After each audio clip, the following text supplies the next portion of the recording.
سبيل الدموع سبيل مريح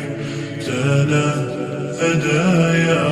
صاحب ہے وما اصابکم من مصیبت فبما کسبت ایدیکم ویعفو عن کثیر وما انتم بمعجزین فی الارض وما لکم من دون اللہ من ولی ولا نصیر۔ اللہ پاک قرآن مجید فرقان حمید میں ارشاد فرماتا ہے، اور تمہیں جو مصیبت جو بھی آتی ہے، جو بھی مصیبت تمہیں پہنچتی ہے، وہ اپنے ہی کرتوتوں کے تمہارے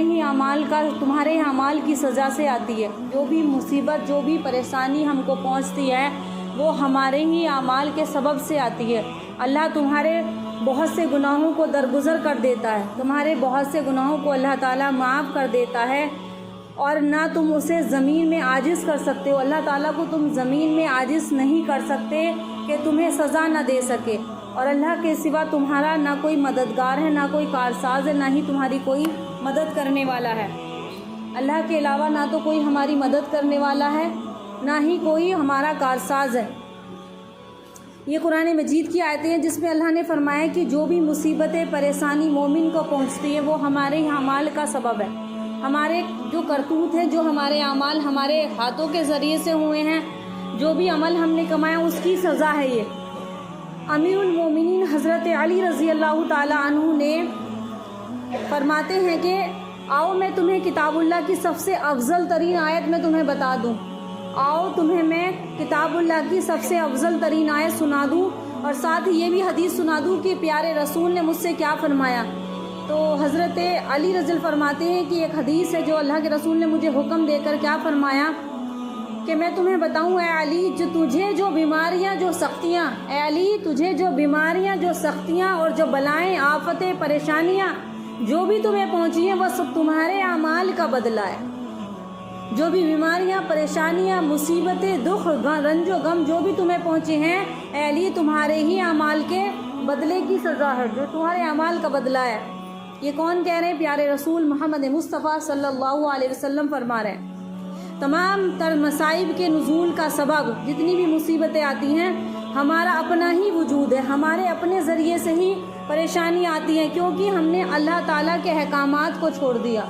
ہم نے اللہ کے احکامات کو چھوڑ دیا تو اللہ تعالیٰ نے ہمیں بھی چھوڑ دیا۔ ہم اللہ کے حدود کو ہم نے توڑ دیا تو اللہ تعالیٰ نے بھی ہم سے اپنا رشتہ ناتا توڑ دیا۔ ہم نے قرآن کو پشے پست ڈال دیا، پیٹھ پیچھے ڈال دیا، قرآن سے دل نہیں لگتا، قرآن کریم سے دل نہیں لگتا، ایسی محفلوں سے دل نہیں لگتا، قرآن کو پشے پست ڈال دیا تو اللہ تعالیٰ نے ہمیں ذلت اور رسوائی کے پیچھے ڈال دیا، ذلت اور رسوائی کی طرف ہم لوگوں کو ڈال دیا، اور ہم نے اپنے مالوں سے اللہ تعالیٰ کا حصہ نکالنا چھوڑ دیا، ہم نے زکوٰۃ ادا کرنی چھوڑ دی۔ جب بندہ زکوٰۃ نہیں دیتا تو سب سے زیادہ بارش کا نظام ختم ہو جاتا ہے، بارش بے وقت ہوگی اور سوکھا پڑے گا جب انسان زکوٰۃ نہیں دیتا ہے۔ تو ہم نے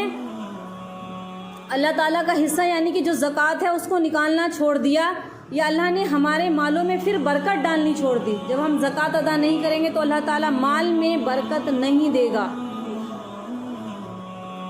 اور چاروں طرف سے جو بھی پریشانی آتی ہے قرآن مجید میں تمام آیت ہیں۔ ایک آیت یہ کہتی ہے ظہر الفساد فی البر والبحر بما کسبت ایدی الناس، یعنی کہ ظہر الفساد کی جو زمین میں اور سمندروں میں، زمین میں خشکی میں اور تری میں جو بھی فساد برپا ہوتا ہے، بحر اور بر میں فساد لوگوں کے اعمال کی وجہ سے ہوتا ہے، جو بھی یہ ان سے فساد برپا ہوتا ہے لوگوں کے اعمال کی وجہ سے ہوتا ہے۔ اب دیکھنا ہے کہ ہمارے اعمال کون کون سے ایسے گناہ ہیں، کون کون سی ایسے گناہ ہیں جس کے وجہ سے دنیا کا نظام وقت بے وقت بارشیں آتی ہیں، چاروں طرف سے پریشانی، جس کو بھی سنو گے کوئی بھی انسان پوچھے تو کہیں گے کہیں مصیبت بیماری کی شکل میں، کہیں کاروبار کی شکل میں، کہیں قتل و قتال کی شکل میں، اور کہیں تمام طرح کے مال کے جانی مالی نقصان کی پریشانیاں، چاروں طرف سے ہم یہی سن رہے ہیں۔ یعنی کہ جو بھی یہ دنیا میں جو فساد برپا انسانوں کے ذریعے ہوتا ہے، تو اگر ہم نے اس سے پہلے توبہ کر لی اور راستے پر آ گئے تو اللہ تعالیٰ ہمارے راستے آسان کر دے گا، چاروں طرف سے خوشی اور بہار کا ماحول پھیل جائے گا۔ نہیں ہے تو اللہ تعالیٰ پھر آسمان سے عذاب نازل فرمائے گا۔ اللہ کی نافرمانی مصیبتوں کا سبب، اللہ کی نافرمانی کرنے پر جو مصیبت آتی ہیں وہ اسی مصیبتوں کا سبب ہوتی ہے کہ تم نے اللہ کی نافرمانی کی ہے۔ یعنی جب انسان اللہ کے قانون کو توڑتا ہے، اللہ کے حکم سے حدود سے باہر جاتا ہے، تو اللہ تعالیٰ کیا کرتا ہے؟ پھر ان کو سزاؤں کے پھر وہ مستحق ہوتے ہیں، ان کو دنیا میں بھی اللہ تعالیٰ عذاب دینا شروع کر دیتا ہے۔ سیدنا علی بن ابی طالب رضی اللہ تعالیٰ عنہ فرماتے ہیں کہ نبی کریم صلی اللہ علیہ وسلم نے ارشاد فرمایا، جب میری امت میں 14 خصلتیں پیدا ہو جائیں، جب میری امت میں 14 خصلتیں پیدا ہو جائیں تو مصیبت ان پر نازل ہونا شروع ہو جائے گی۔ تو انتظار کرو اللہ کے عذاب کے کوڑے برسنے کا، اس میں اچھے برے سبھی سارے کے سارے لوگ متاثر ہوں گے۔ تو پوچھا کون کون سی خصلتیں ہیں؟ تو اللہ کے رسول صلی اللہ علیہ وسلم نے فرمایا کہ جب سرکاری مال ذاتی ملکیت بنا لیا جائے گا، یعنی کہ سرکاری مال جب اپنا حق سمجھا جائے گا، لوگ اس پر اپنا حق سمجھیں گے، امانت کو مال غنیمت سمجھا جائے گا، زکوٰۃ ادا کرنا بوجھ لگے گا، شوہر بیوی کے فرما بردار ہو جائیں گے، بیٹا ماں کا نافرمان ہو جائے گا، ماں والدین کے نافرمانی کریں گے، آدمی دوستوں سے بھلائی کا معاملہ کرے گا اور ماں باپ پر ظلم کرے گا، مساجد میں شور شرابہ مچے گا، مساجد میں شور شرابہ مچایا جائے گا، قوم کا سب سے ذلیل آدمی اس کا سرکار بن جائے گا، یعنی کہ حکومت کس کے ہاتھ میں ہوگی؟ جو اس کے نائل ہوں گے۔ آدمی کی عزت اس کی برائی کے ڈر کی وجہ سے کی جائے گی۔ آج ہم دیکھو یہی ماحول ہے، اس کی عزت انسان کرتا ہے تو اس کی برائی کی وجہ سے، اس کے شر سے چھپنے کی وجہ سے۔ نشہ اور اشیاء، بری چیزیں کھلم کھلا استعمال کی جانے لگیں گی، مرد ریشم پہننے لگیں گے، آلات موسیقی گانے بجانے عام ہو جائیں گے، رقص اور سرور کی محفلیں سجائی جائیں گی، اور اس وقت کے لوگ اگلے لوگوں پر لعن طعن کرنے لگیں گے۔ یہ 14 خصلتیں تھیں۔ لوگوں کو چاہیے کہ عذاب الہی کے منتظر رہیں، خواہ وہ سرخ آندھیوں کی شکل میں آئیں، اور سرخ آندھیوں کی شکل میں آئیں۔ یہ لوگوں کو انتظار کرنا، جب یہ کام تمہارے دنیا میں ہونے لگیں گے تو انتظار کرو، پھر اللہ تعالیٰ آسمان سے عذاب نازل فرمائے گا، پھر انتظار کرو، اللہ تعالیٰ آسمان سے عذاب نازل فرمائے گا۔